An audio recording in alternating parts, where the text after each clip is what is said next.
Here you can see an image of a Dickensian circus that is installed in the entranceway to the Art Gallery of New South Wales as part of an important art exhibition occurring every 2 years called the Biennale of Sydney. The Biennale of Sydney is called Niran, meaning edge. Niran is a word from the Wiradjuri people of Western New South Wales. Niran features works by 98 artists from across the world. And here you can see some examples by artists like Lisa Rehana, who is from New Zealand, Fatima Rodrigo Gonzalez, who is from Lima, Peru, and Kulamoyanga Stone Marker from Petangata, Tonga. Last episode, we looked at an artwork called Holy Mother. Do you remember what materials were used to make the artwork? That's right, it was made mostly from fabric and beads, stitched and glued onto a canvas.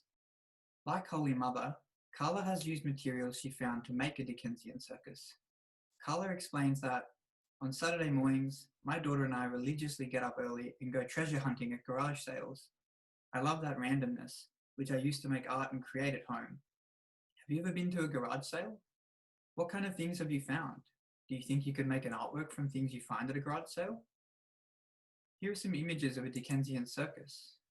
What kind of materials can you see? Are these materials you would expect to see in an artwork? That's what's interesting about Karla's work.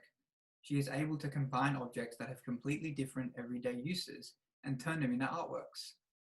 A Dickensian circus is made from lots of different materials: bird cages, doll heads, sugar containers, boxing gloves, boomerangs, and baskets, to name a few.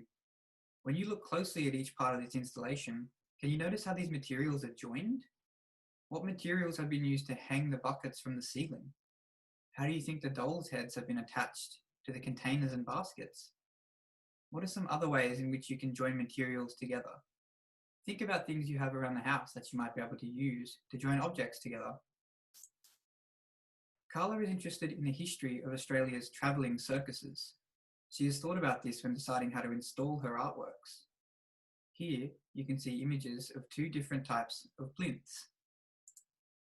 The plinth on the left is considered traditional. They're often made from wood and painted white.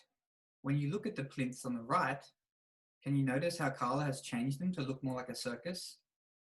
A plinth is the base that a sculpture sits on, as you can see in the image on the left. What other materials has Karla used to make the installation look like a circus? Did you notice the curtain and lights hanging above? Karla is also interested in the Aboriginal men and women who would perform at travelling circuses. Here you can see a series of metallic boxing gloves that look like they're standing with raised arms and a large-scale photograph of a boxer. Karla is talking about the strength and resilience of the Aboriginal boxers that travelled the country in the 1930s, 40s, and 50s. Karla explains, Indigenous Australians were not embraced in history in the 1930s and 40s and 50s, but within a circus environment, everybody was an outcast until it was time to perform. Then they were embraced and celebrated for their skills and talent.